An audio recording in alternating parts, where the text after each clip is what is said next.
particular. Yeah, that actually makes sense. And there are cold pockets of air, and anybody who's ever flown on a jet knows you hit something that's a little turbulent. A lot of time that's just a change in air temperature. Yes. Well, yes. You know, you watch the thing and you hope maybe it'll figure out how, maybe there's a little hole and it's going to slowly deflate and we can come to some sort of very good ending to this thing.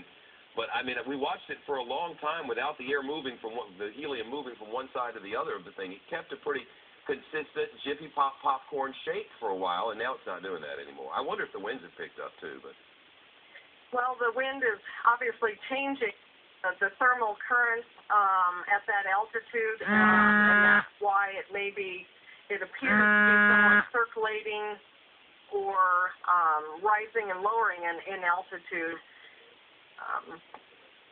You know, we've been reporting here, and it's now confirmed, this thing was built as a sort of storm chaser balloon. The father, I'm informed that the father, and I don't know this, but I'm told this, the father of the 6-year-old who's believed to be in the balloon is a weather chaser kind of guy.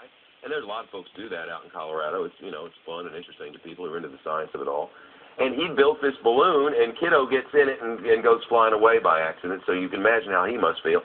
But this thing was built to track the weather. Right. The basket, as I understand it, below, that's attached just below that, it was never intended for a person to actually be into. As I understand it, the space below that is not very big. No. So with a little plywood bottom not intended. on it. Pardon? Yeah, it supposedly has a thin plywood bottom at the part which looks like the pan that the Jiffy Pop popcorn is in. You know, the part down there at the bottom, right there. That supposedly has a very thin plywood, and you know there are a lot of concerns there. One, a hard landing would not be good.